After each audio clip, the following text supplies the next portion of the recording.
Hello and welcome to RWB. I am Nate. I'm going to try and do some commentary tonight, although this is typically what I do. I normally just get this stuff set up. Did want to let you guys know that starting June 21st, I believe, the new CC series is going to start on Tuesdays. So I will get a link up here for that. And if anybody out there feels like jumping into Comms channel with me here, I'd appreciate it.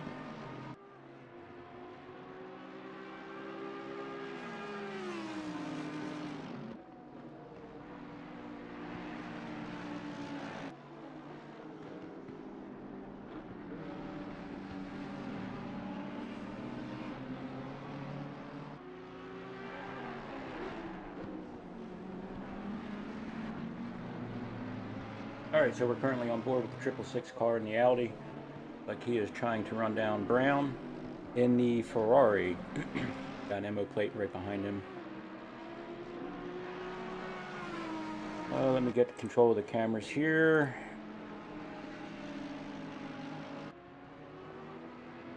I'm going to jump up here with Jack Alexander, currently in first. He sat on the pole. I think his time was 1:43, maybe 2 or so in qualifying. I'm not 100% certain. Followed then by Eddie Warden, who is in second. RWB Tyrion in third place with Martin Schaefer right behind him. And there's Hugo Gomez in P5, and he's got Crawford Brown behind him. With Crawford Brown, and now we're back to, I'm going to try and pronounce that one, the 666 in the Audi, as it looks like MO plate maybe just broke a little bit too late there. No contact or anything. Got Craig Fairweather in P9, followed by Magnus Delgren in P10, who is followed closely by Jack Mason, with Ian Simcox right behind them.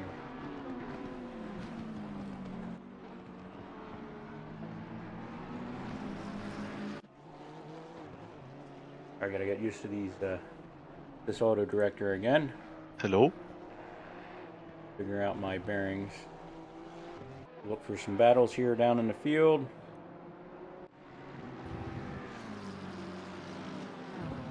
Looks like Red Sky is behind Livier Curtin.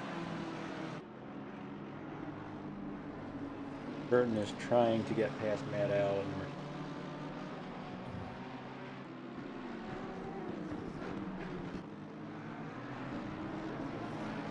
As I see Marco's in the comms booth here with me. Although he probably can't hear me talking.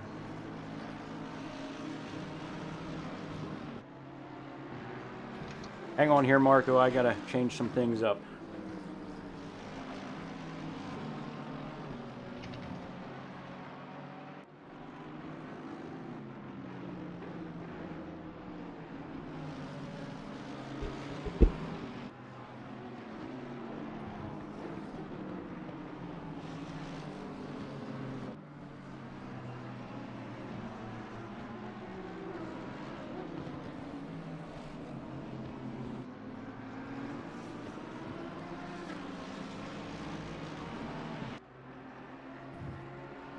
Can you hear me now, Nate?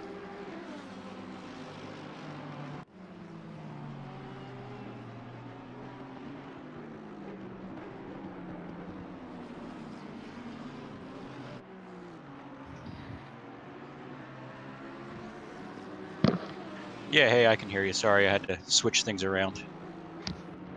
Yeah, no worries. So, all of us gonna stay here for the rest of race 1 at least, I assume? Yeah, sure. I was just getting supper and stuff finished up with the kids. Yeah, alright, so, they can hear us in the stream right now as well, I assume? I'm hoping so. Yeah, I mean, I could just hear myself on the stream, so I assume it works. Alright, so we're currently with Schaefer here, who is trying to get around Tyrion. Looks like Tyrion's in a Honda for this season. And do you know if Tyrion and Warden are working together? It looks like they're both in Hondas.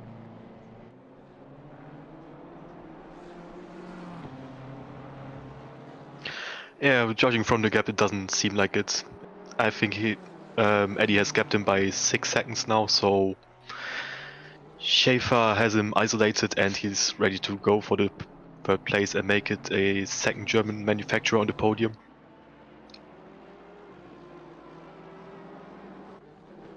Yeah, I wasn't sure if maybe they're working together and sharing setups as we're jumping on here with Emo Plate. Looking to get around, is that Brown in front of him there?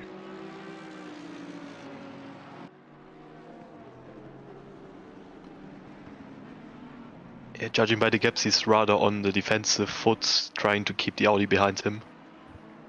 Which is quite a task, but not really on Hungaroring, since it's quite a difficult task to overtake here. Unless your opponent that you're trying to overtake messes up really badly. Well, that's easy to do in this left-hander coming up. Sorry, I don't know any of the corner names, so. Fun fact, the Hungaroring doesn't have any corner names. Well, that's perfect. And I'll just call them left and rights. Yeah, at most you can call them by the numbers. Oh, Simcox trying to go for a move up the inside into the chicane? No, not really. Decides to stay behind and wait for his next chance.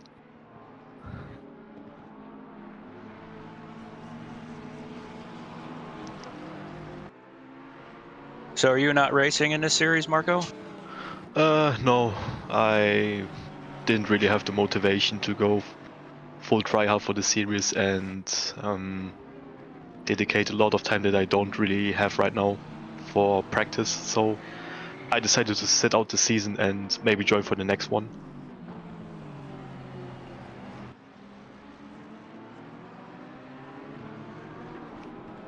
Looks like Ian Simcox is pressuring Mason. Or do I have that backwards? I think I have that backwards. Yeah, Mason is putting the pressure on Magnus Dahlgren, the guy who gained the most positions in this race with 7 game places. Oh, he's going far, deep, way too deep, and they're going side by side into the next corner as it seems. Ah, no, not really. I think that was a case of Mason just playing it safe, not wanting to get any damage. Or he didn't get the run he was hoping to.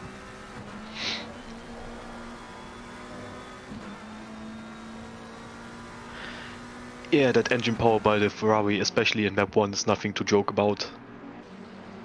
You really need to have a mistake happen from Magnus's side to enable an overtaking opportunity. Now we're looking at Curtin and Lowe. I'm not sure. I think Curtin's slipping back. I thought I checked earlier and he was up a little bit higher than that.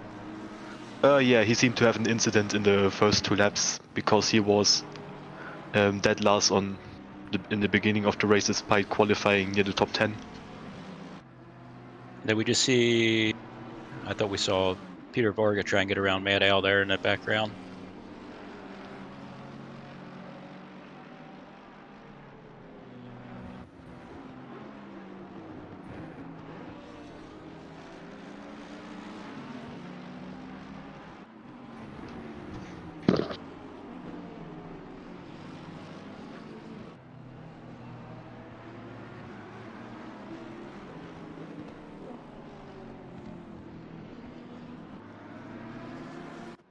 So I'm not sure if it's just a timing or if Eddie Warden's actually catching up to Jack here.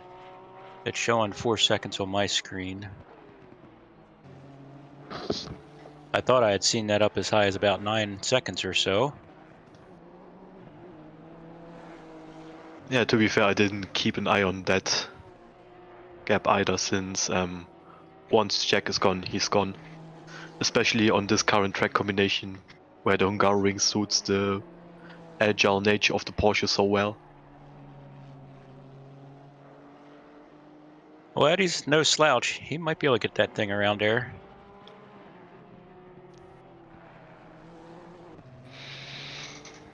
I mean, you never know. You should always keep pushing. You never know when your opponent in front messes up something by underfueling the car, getting a drive-through penalty, because of track extensions, or just goes off track by pushing too hard. Like, it's always worth keeping the foot at the throttle and seeing what happens.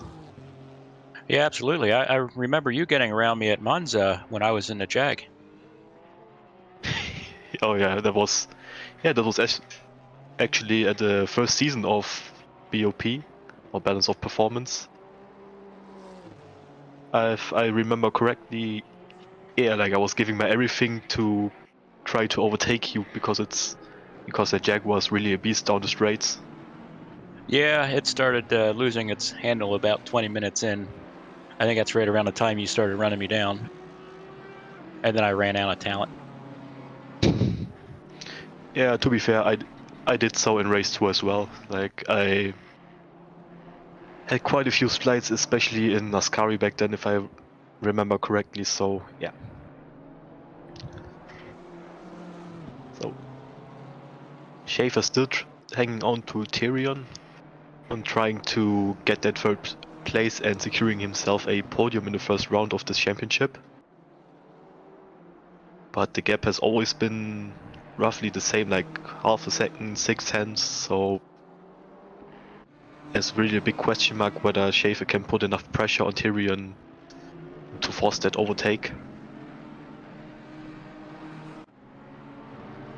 Still got this train back here for P10. I'm sure it's a huge morale boost to finish top 10 in any race, as it looks like the Ferrari of Simcox maybe, or the Lambo of Simcox maybe went a little deep there. No contact.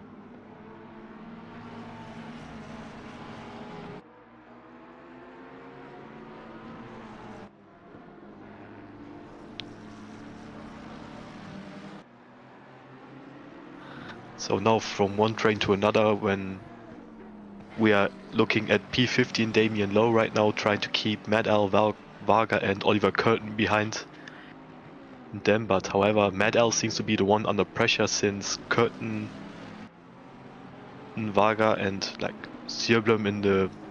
Oh no, he's a bit farther behind, so he's trying to keep them behind them, but it's... A little bit of contact was there. able to contact. Yeah, but however Varga has the inside for next corner, or does he? Oh, that is some close racing right there. Oh no! Oh. You see Mayadale go around. Yeah, neither of them really wanting to give each other the space, and especially Medal paying the price for it. Will be interesting to see whether a incident will be reported because of this. However, Varga loses the position to Curtin as well, and now Curtin is the one going for P15 right now.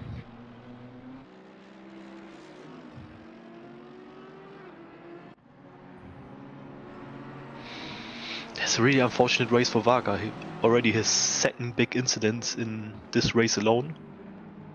In the opening laps with Emil Sjöblom and now with Medal. Makes you wonder how he's going to, what kind of frame of mind he's going to be in for the second race. I'm just watching the timing here. I'm wondering if Varga's waiting up or if he just slipped that far back. I'm going to say he's just going. I don't think he's waiting for Mayadale.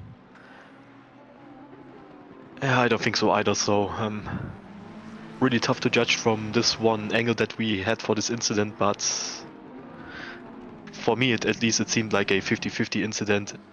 No one of them wanted to give each other the necessary space, and this is the consequence of it. Yeah, that's how it looked to me, but we'll let the stewards decide on Monday. So back in P23, we got Mats Sjöblom. Ahead of him is Al Gardner in P22. And he is currently trying to get around Charger in P21.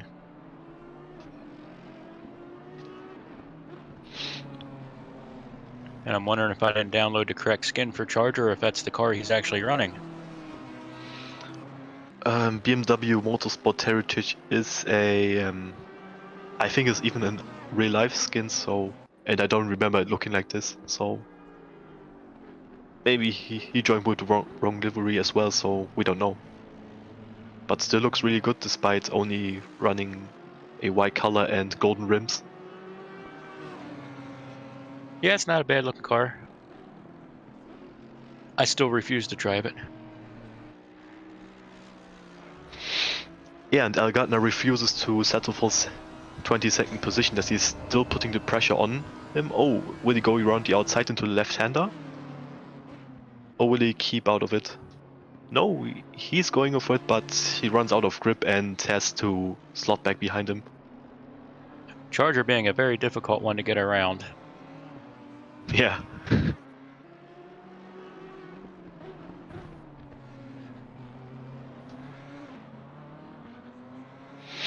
Still have Dahlgren up here in 10th, followed by Simcox and Ross Hayden now in 12th. Oh, that seems like Jack Mason has lost a couple of positions then, since he was the one right behind Dahlgren's rear wing. He must have made a mistake in order to lose 2 positions like that.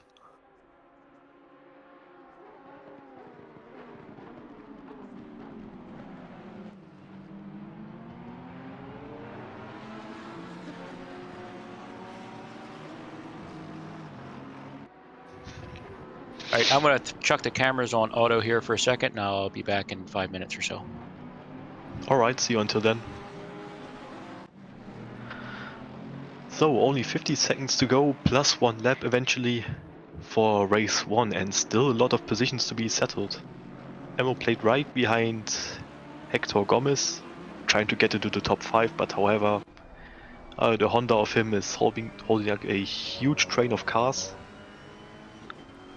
Us with them being separated by less than half a second from each other.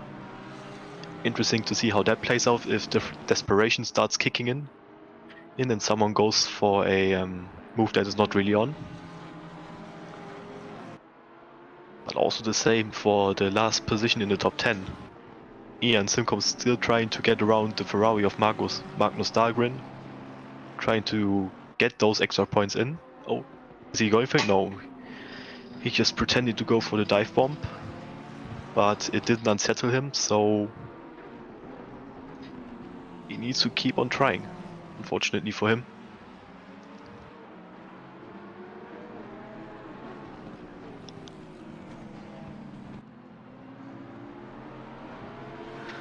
But he's very close going to the final straight. Oh, he seems to lose the back end a little bit.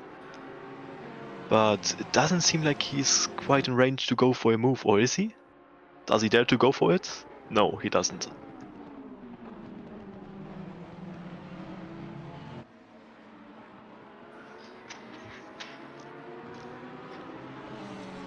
Oh, now he's even closer, but Dahlgren only gives him the outside to go for, and that's the line he needs to settle for, and that's the line where you're not overtaking anyone.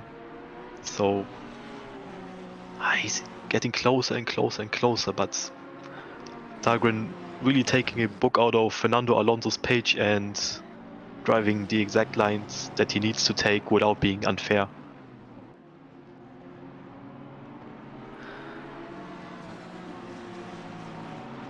So, P1 just crossed the start-finish line. That means Jack Alexander takes the first win of this season. Congratulations to him. Also, Eddie Warden seems to have taken the second place, with Tyrion ending up in P3, rounding out the podium for this first round.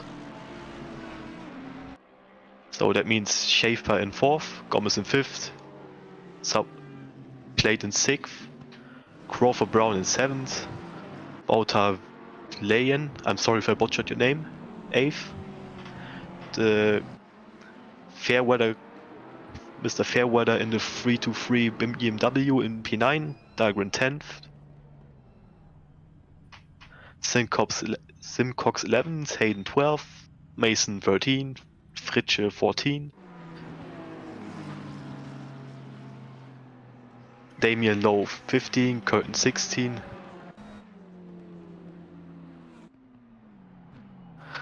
Yeah, so that seems to be the end of the first race, and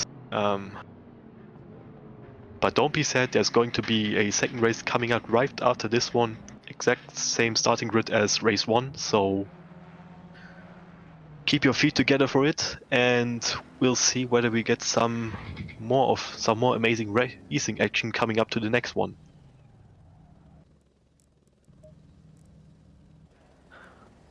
By the way, for the people that are watching the stream right now, can you hear me loud and clearly? Would be nice if I would have gotten some feedback about this.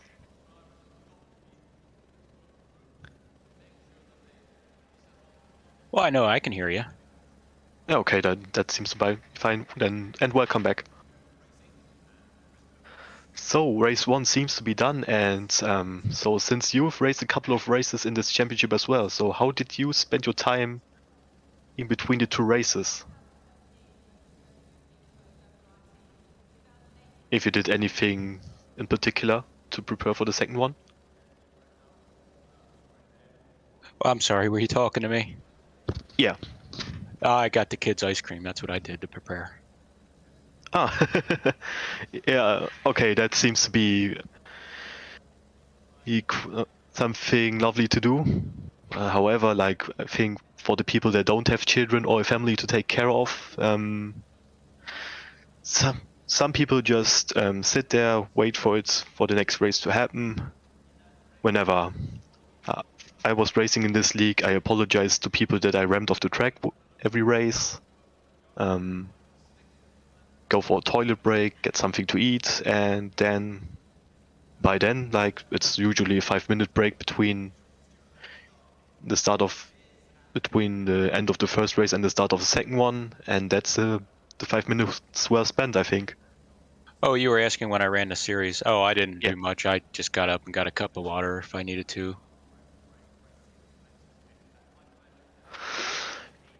Yeah, okay, so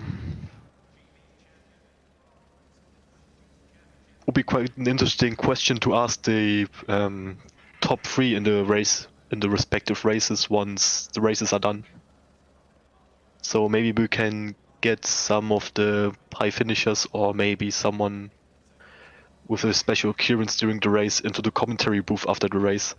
That would be quite an interesting question to ask them as well, I believe.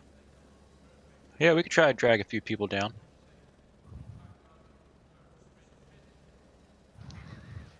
Actually, I'll hop up there now and ask if anybody wants to do any interviews.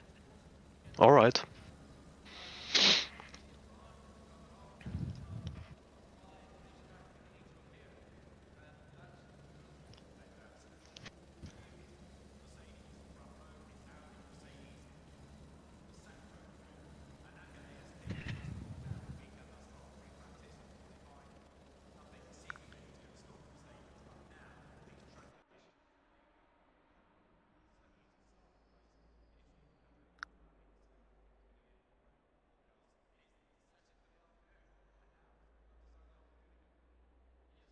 Yeah, we got a couple takers. Oh, really? Yeah, Tyrion Dave said he'll join us, and also Charger, but he was kind of forced into it. Sounds fair to me. He wouldn't have done it on his own, I believe. Yeah, I think So, it came down. so maybe that motivates him to have a good race, because whenever you're forced to do an interview, you want to talk about the stuff you've done right and not getting called out on bad performances. So maybe it's worth keeping out an eye on him during the next race.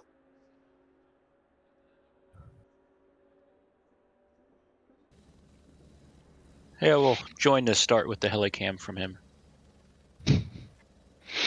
I mean, he's in prime position to make up quite a few places, so let's see what happens. And maybe we can see the carnage unfold in front of him. Actually, we'll watch from Mayadale's wing. Okay. Oh, shoot, So auto camera. so the second race starting at 7 p.m., which is where the sun is starting to set in Hungary in this race. So this might mess with some people's braking points and braking markers. So maybe it will take the drivers a few laps to adjust to the new light settings and everything.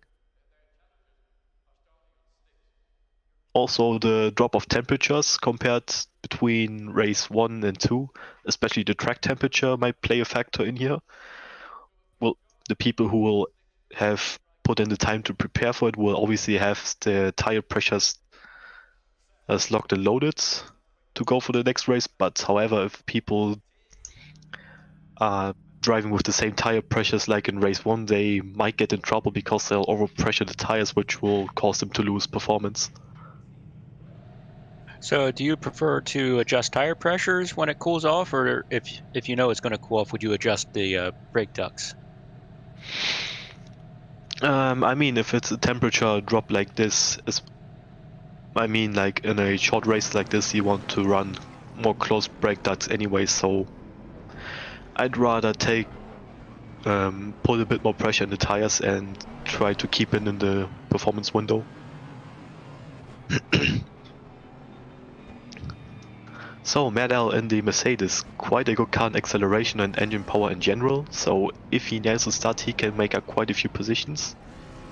Let's see how brave he is on the starts right now. That's actually Connor Smith, and we're riding with Mad Al right now in the Mercedes. Or is that what you said? Sorry. Yeah, that was what I meant to say at least. Leaving quite a big gap actually. Oh. Charger going into the middle of the track, he's on the mercy on the guy of the inside, not pushing him off. Seems to have gone well, and no big collisions to be seen.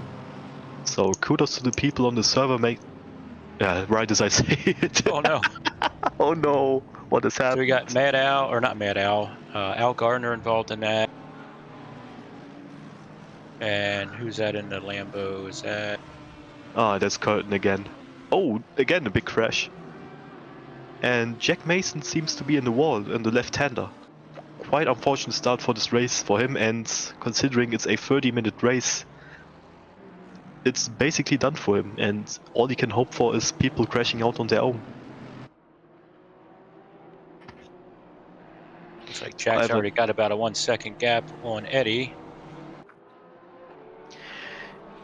Yeah, like Jack Alexander in the Porsche is the Sebastian Vettel version in ACC, so if he starts on pole and he's driving his beloved Porsche, he's gone. Like, there's nothing you can do about it. Best chance you'll have at him is trying to out-qualify him, which is quite a difficult challenge to master, so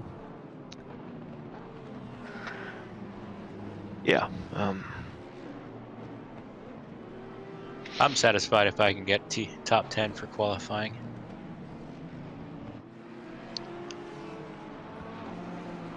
I mean, like, you're still mostly driving the Jaguar, am I right? Somewhat, yeah. I mean, I'm satisfied when I complete a lap in the Jaguar without crashing out, so... No, like, the people who run, like, the non-meta cars, especially the cars that are outdated, like the McLaren's 650S, the V12 Aston Martin, the Jaguar as you mentioned, the Gallardo. Those people deserve respect because they are telling themselves not to be meta slaves and just drive the cars they want to drive. And when they accomplish good results with it, it makes it even more impressive in my opinion. I only drive the Jag because it sounds so good. I mean, like, almost every car sounds good in ACC in my opinion. The Porsche also has a very lovely sound. Yeah, it does that. I do like the Porsche. I mean, like, last year I was in the Porsche Museum, and there was a place where you could put your foot onto the throttle and it would simulate the sound of a Porsche engine starting up, so that was quite a funny thing to do. Oh, nice. Yeah, it was actually pretty loud, so you could piss some people off by keeping your foot on the throttle all the time when they were trying to talk to each other.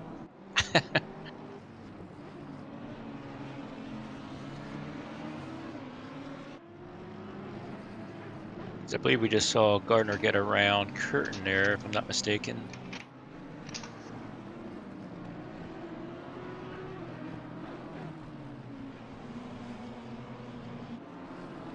Oh, that was Simcox.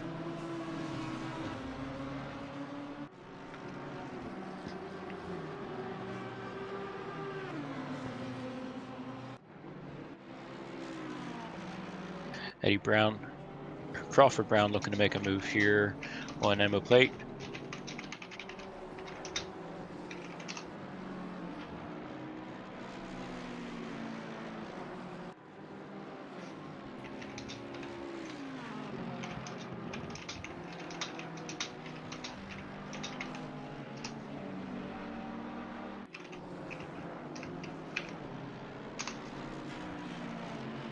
Sounds like you're taking notes over there for the next time. Yes. Yeah, so like I was trying to look up the track for the next round of the championship, but however it's not been published yet. Yeah, I think they're holding off on publishing the tracks just to kind of keep it a mystery. Yeah, seems like a nice mix-up of things. So because normally whenever a championship comes up, sometimes when I'm trying really hard to win, I'll try to adapt my car pick to the tracks that we are running at. So because of these circumstances that the league takes place in, mostly everyone is trying to stick to their favorite car and see what happens. Because you can see many people like Curtin, Charger, Simcox, Mason, Sierblom. The cars they are driving are the cars they spend most of their time with. So they are suited in the best way for every track weather combination that is being thrown at them. Yeah, to be fair though, most cars are fairly balanced in ACC. I mean, the exceptions being the Jag and the V12 Aston. There's only a few tracks that they're good at. Crawford Brown still right up the backside of Emo plate. He was thinking about going to the inside, but thought better of it. Probably the right thing to do, considering there are still 24 minutes to go, and there will be plenty of opportunities for overtaking. Taking quite a lot of the curb, and it spits him out towards the right-hand side of the track, making him go into grass. And doesn't look like you lost any time with it though, or very little.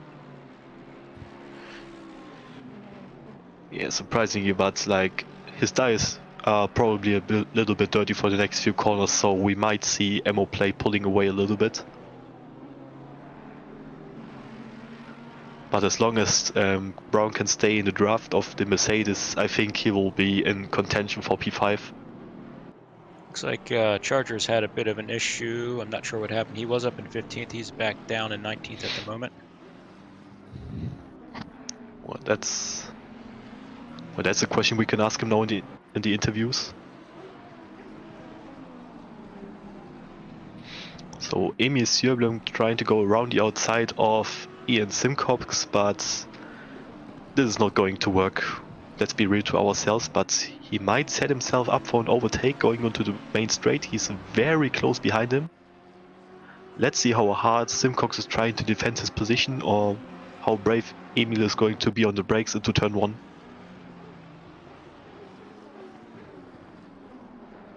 Just showing himself a little bit on the right hand side of the Lamborghini, but not going for the move.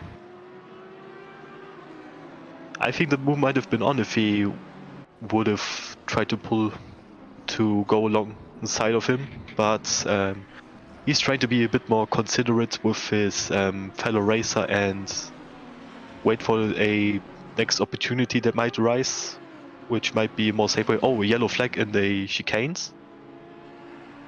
Oh, that's Jack Alexander out. That's number 1 car, is it? Yeah, it was. It was Jack Alexander. He's back. Oh in 6th no. At the moment. Well, We'll jump back 30 seconds here to see if we can catch what happened.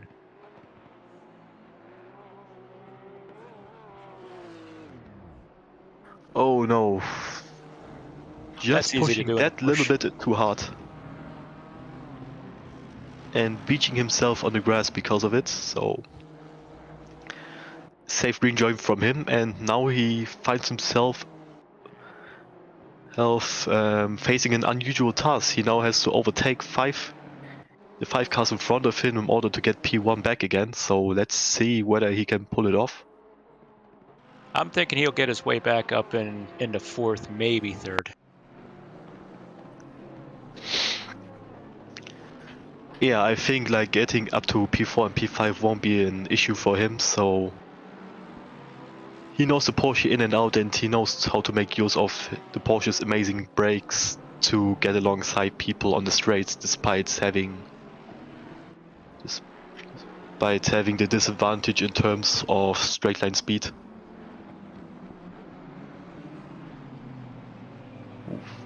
Felix Fritsche and Red Sky are battling it out for the last position in the top 20. Both racing under the Soul Race team or on the rebranded Monkey Racing team, if I remember correctly. And Charger is holding the two of them off for the moment being. But the gaps are too big right now to see any move coming up. However, it seems to be way closer on the battle for P16. Al Gardner holding off Ian Simcox and Emil Sjöblom, both drivers that are probably faster than him, especially Sjöblom, since he started in P5 and lost 13 positions due to the crash at the start. Trying to fight himself back, and because every point counts in this championship. Every position gives you points, and each position you gain increases your amount of points. So, Are they doing the ballast again for the top 3? The top 6 actually. Top 6, okay. Do you think people will keep this in mind when in the race, that they are maybe dropping a position in order to not get any less ballast for the next round? Or do you think? No, I didn't I don't care. think anybody will. I mean, like, I got the maximum amount of ballast with 30 kilos for Barcelona, and I was testing it on a server with the ballast and without the ballast, and like it maybe cost me 2/10 per lap. So it's not that big of a difference, and if you're good enough to get into the top 6, you won't suddenly become uncompetitive because of the ballast that you are carrying into the next round. Did that affect your tire wear much? I mean, it's a 30-minute race, so no one cares about tire wear, if we are honest. Yeah, I guess not in this one. That's how it was in the previous Balance of Power too, wasn't it? Yeah, like 2 30-minute races.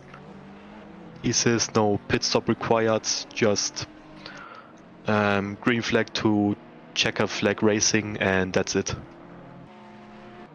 See, Jack's caught up to the back of Brown here. Oh, Crawford Brown and Jack Alexander battling against each other.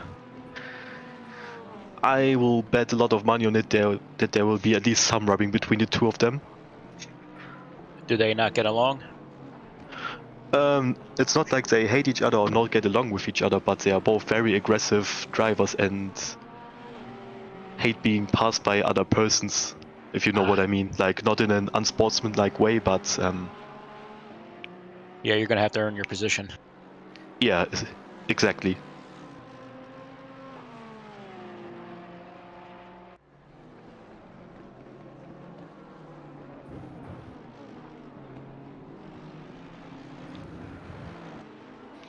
So because of the battling up ahead, Plate seems to have created a little bit of a gap to Crawford Brown, but now we are back in Wouter's car trying in the battle for P7, which the train which Varga is leading right now, keeping Hugo Gomez and the Audi behind him. Varga looking to have a better race than last time, where he had those 2 big incidents, and bring a solid amount of points home for himself.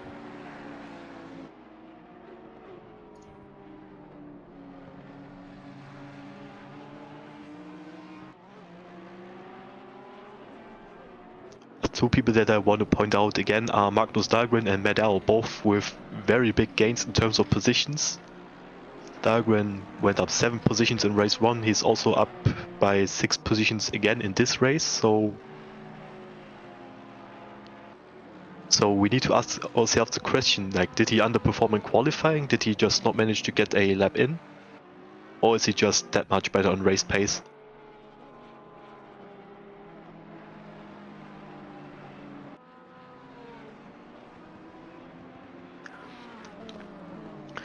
So judging from the RWB website, Dahlgren is a silver rated driver, which means he is in the second qualifying group. And he has 10 minutes of time to qualify in his specific group, which meaning he will have around 5 to 6 laps to put in a solid lap. So maybe practicing his 1 lap pace leading up to the next races will help him improve his end positions in the race even more, with his amazing racecraft already being shown. But now Amy Sirben behind the rear end of Al Gardner trying to make up a position. Like, will he go to the inside of him? Or will he think better of it? Oh.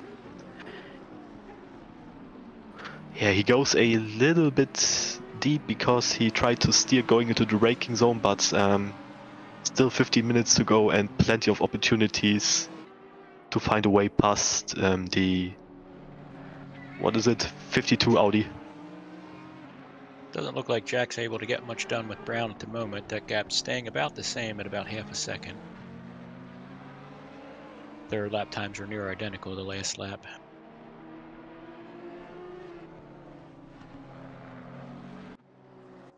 So we got Eddie Warden out front, P1, due to some misfortune by Jack Alexander spinning. Tyrion here in second. Martin Schaefer in third, followed closely by Emmo Plate. And Crawford Brown, followed by Jack Alexander in fifth and sixth, respectively. As we see Jack getting a decent run here. And now we can look for an overtake to be made. I don't think he'll get much closer to him, but like, look at that straight line speed. Like, this is by far the most frustrating thing about driving a Porsche. You can do everything right. You can be right behind the rear bumper of the car that you're trying to overtake, but if it's in Ferrari, for example, he just puts it in map 1, puts his throttle down, and that's his defense towards you. And there's nothing you can do about it. Unless you're going really risky on the rear wing, but like, that's not the way you set up the Porsche. At least not the way I did. And not the way Jack does, from what I know. Yeah, I think with the, was it the 1.8 update, I find myself running more wing than I used to. Yeah, so I ran the Porsche in the previous RST League with my body helmet as well, so most of the tracks that we were racing, except Monza, we were running a 12 out of 12 wings, so it's just the best way to make sure that the car is quick and you won't throw it away in any corner.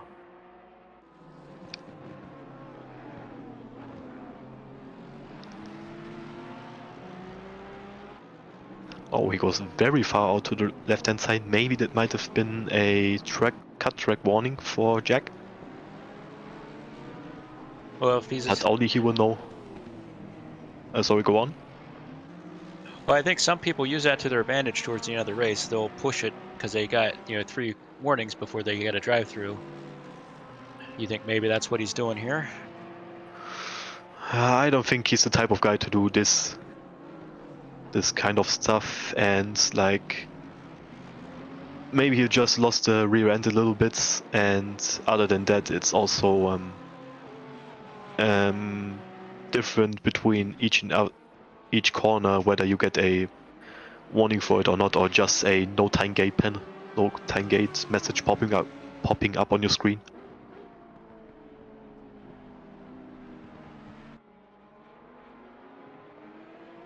Oh, there seems to be something going on for P8, so both of the cars getting a little bit loose on the exit of the third corner.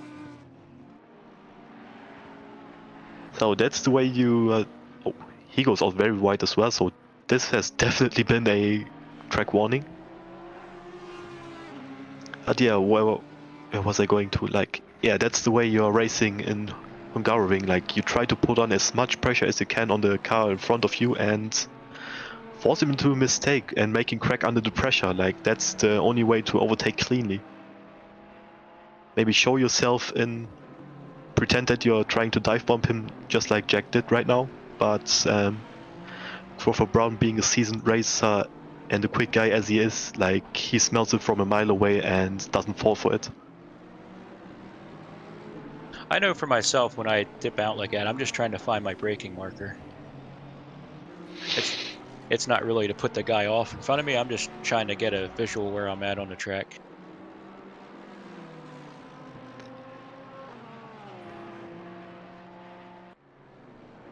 Yeah, okay, like, that's also a huge advantage of pulling out of the slipstream going towards the braking zone, but I think, like, the best way to set your braking marker staying behind a car that you're slipstreaming from is to watch his brake lights. Because, like, if you're not right up his rear bumper, you have enough time to react and brake at the same time as him, which will normally end up with you not crashing him out, which is the thing you want, ultimately.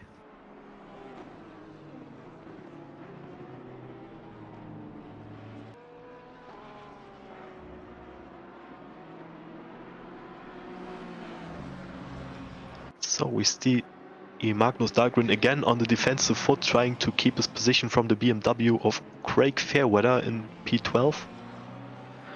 But just like last race, he doesn't seem to find a way around him, and now Craig is on the verge of losing his P12 to the Lamborghini of Oliver Curtin, but he managed to snatch back his position going into the chicane because the rear end of Curtin's Lamborghini just got that tiny bit loose and it gave him the room to go up the inside.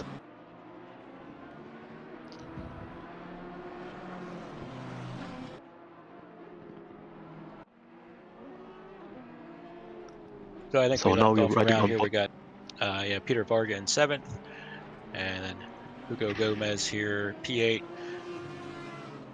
And I'll let you pronounce his name, P9. Wouter Vleyen. Like, Looks like he's got a good run there. See if you can get around him. yeah, he's already up the inside. He's going to the Honda going into the braking, so that is most certainly P8 for him, unless he outbrakes himself, which doesn't seem to be the case.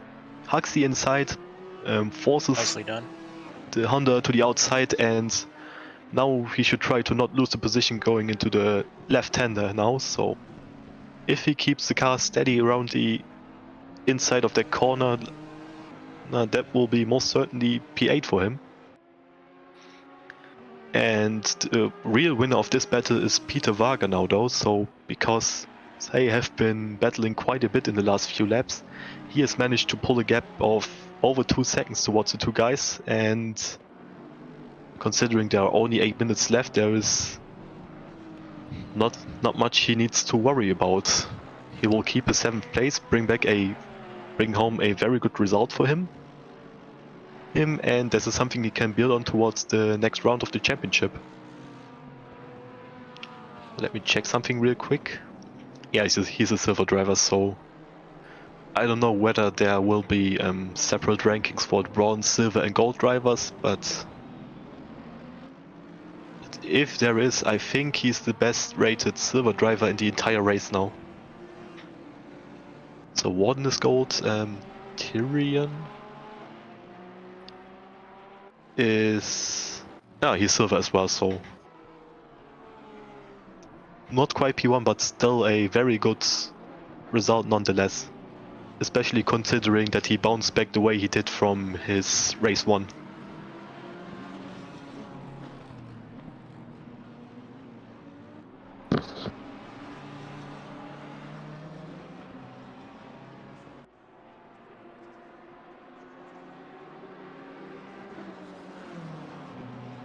Try and get everybody a little bit of airtime here. So we got Craig Fairweather, P13. I believe we left off around P10. So we got Ross Hayden in the Porsche here. Looks like he's in P9 now, not 10.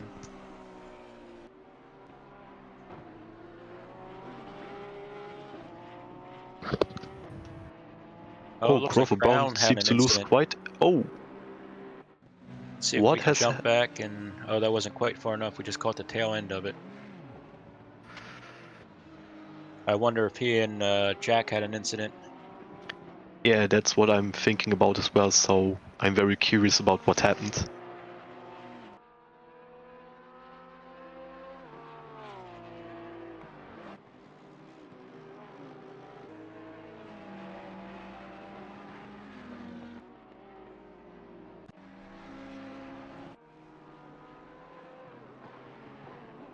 Yeah, Jack's 10 seconds off his current lap, so there might have been a little bit of contact there. Yeah, maybe he also carries a little bit of damage since he doesn't seem to pull away from Peter Varga. We will see on the straights because, like, if there is damage to his car, it will cut off his straight line speed more than it usually does by just being a Porsche. So this is something to keep an eye on now, and maybe a top 5 position for Peter Varga up for grabs in the last 5 minutes of this race. I will say the car looks fairly clean, though, if it did have any contact. I'm not seeing any scrapes or anything on it. Yeah, me neither, so still leaves us to wonder what happened between the two Crawford Brown. But yeah. Oh, Oliver Curtin going around the outside of Dahlgren, but he does. Well, he Dahlgren might leaves have in the the space, inside for gives him this the corner. inside for the next left-hander, so that will most likely be a top 10 position for Oliver Curtin, or will it be? No, he goes very wide and will be on the inside for the next right-hander now. Let's see what happens. Oh, no. Oh, no. Ah, no, no, no, no, no. That's not what you want to see happen. Yeah. Both very likable people from what I remember from working with both of them in terms of sim racing and skin making, especially from Curtin. But like that's not a corner where you want to go into side by side. It's like the same thing between like Varga and Medal in race 1. Like neither of them wanted to back out of it when it's both of their right to stay towards their line. But it's especially on a track like this, in a corner like this, where you can only go in a single file. Like it's very likely for an incident to occur, and this is exactly what happened. And both of them go out as losers of the battle right now.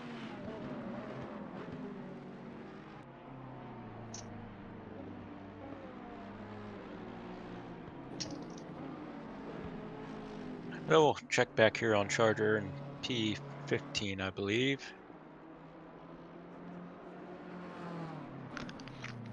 Yeah, he's overtook another person now. Gained 7 positions already compared to his starting position, so really good race for him indeed.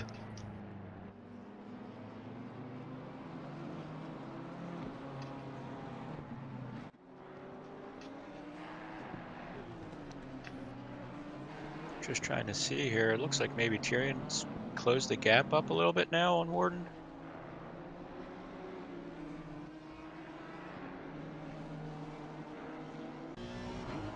I can't see him, so I guess maybe Yeah, not. so it seems to be like judging from the pictures, it should be a 3 to 4 second gap, but I think Warden, the racer, as calm and collected as he is, he will just try to not over push it and bring it home. Still running very good lap times, a 43.7 as his best lap in the race, which is most likely a purple lap, or the best lap of the race in total, and still running in the 44s, which is very good lap time around the circuit, especially in race trim. Got Mad Al trying to hang on to 10th here from Schoblum. Also up 9 positions now. Still trying to make it 8s, but still nonetheless a very tidy and well executed race from Medal to gain this many positions on a track like this.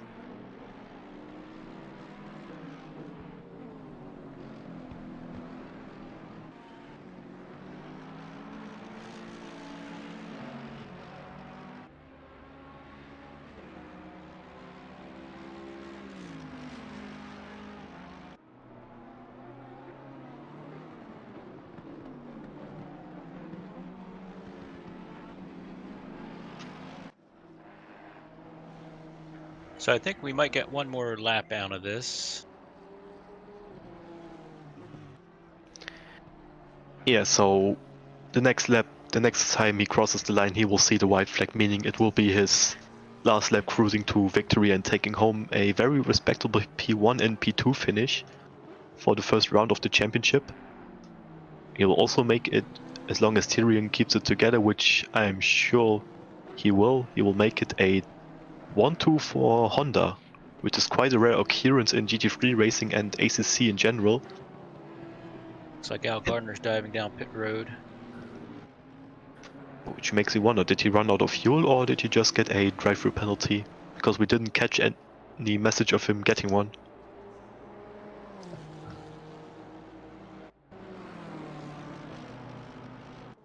Schaefer trying to hold on to P3, but Emmerplate is trying to snatch that position away from him, which is the last podium place, so this is something to keep an eye on the last lap now.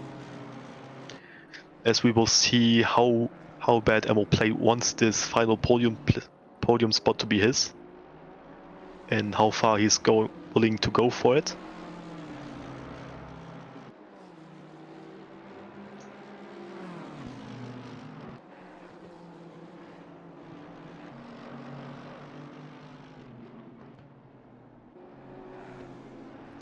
Trying to get a run out of this right-hander towards the chicane, but it's just not enough.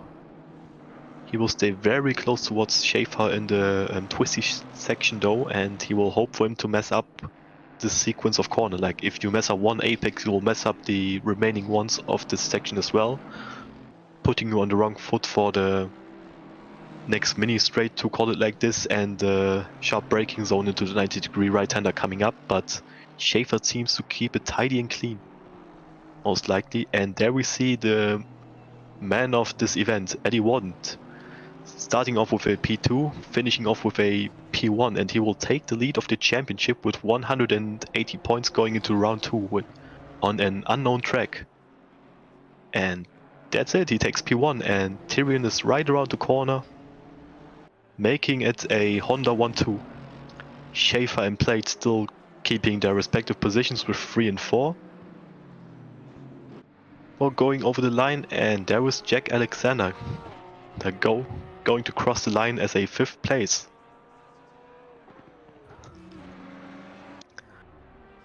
Varga with an amazing P6 and Wouter Vlayen coming home in P7. Ross Hayden taking the 8th place in this race, and there doesn't seem to be anyone coming up behind him. Oh no! Please don't tell me he got a drive through on the last lap. This would be so unfortunate. Oh Yeah, no. he's diving down pit road. This is so painful to look at.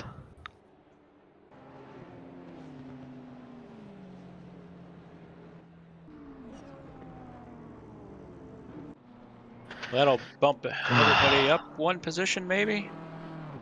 Yeah, so he seems to have come home in P13 now, so it lost him 5 positions in total due to getting a drive-through penalty on the last lap of the race, which is such an unfortunate thing to happen. Makes you really feel for him. I think everyone knows the pain of getting a penalty towards the end of the race and losing a bunch of positions to it.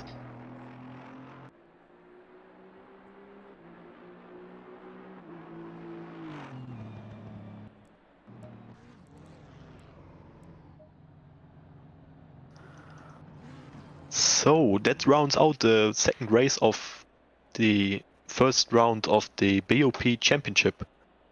Now we are trying to get some of the top finishers into the commentary booth to have them answer some of our questions about their races.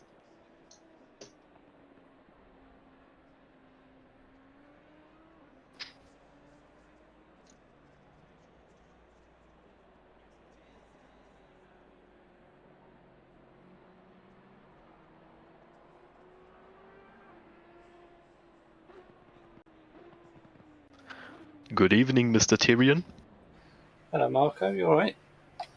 Yeah, I'm doing amazing. You should be doing amazing as well, considering that you've got 2 podiums out of the first 2 races on the first round. Yeah, I must admit I'm quite pleased with that. And the second was obviously a bit of a shock in the second race, but I think Jack had a little moment with a barrier. Yeah, he had a. Yeah, he went off on the chicane section, but however, so it's very unfamiliar territory seeing you driving the Honda NSX. So how are you going?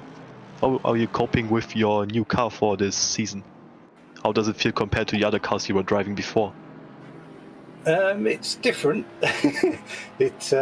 I used it in the Suzuka 6 hour with someone, and I said to him after that it's not my favourite car, and I've used a lot of the other cars. I normally try to use a different one each time, and I jumped in the Merc because I've never used that before, and I just didn't like that, so I jumped back in the Honda. I thought, sod it, I'll give it a go in the league, and can't really grumble because Hungaroring is far from my favourite track. That's quite a Marmite one, that one. Yeah, so considering that you've qualified very high up the field in the first league race that you're doing with the Honda, so what was your mindset going into the race? Like, were you a little bit afraid of being so far up the field, and were you afraid of losing your positions to the guys behind you, or were you just think to yourself, okay, like I've qualified so high, so I have the pace to keep my position throughout the race or even gain some? I was surprised with my quali lap because I think I got in the 43s, which I'd never done before, sort of thing. So although I don't try too hard at quali, I just try and concentrate on fueling the car sort of laps in practice. But I was very pleased with me quali lap, and in the race I kind of knew where my pace was, and I thought, well, if they're quicker, they're quicker. If they're not, they're not. The only thing I didn't want was to get swallowed up from behind, at the start. That's the only worry sometimes if you go in not sure of the pace of the guys behind. But I had a great race in the first race with Schaefer, I think it was. That was a good battle we had there. So, it was really enjoyable. But I have no expectations normally, so I just take it as it comes.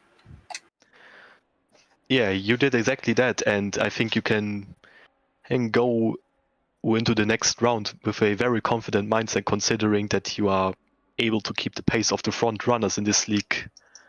So that's something amazing for you to take home with tonight. And Nate, do you have any questions towards Tyrion as well, or? How do you find a transition? Because I know you did race room last night, and then jumping between the two sims. Is that a difficult thing for you to do, or is that fairly easy? I don't find that easy, actually. I mostly try and stick to the one sim, which is ACC. But I always did like Race Room when we used it as a league sim. It gives some of the best racing, wheel to wheel.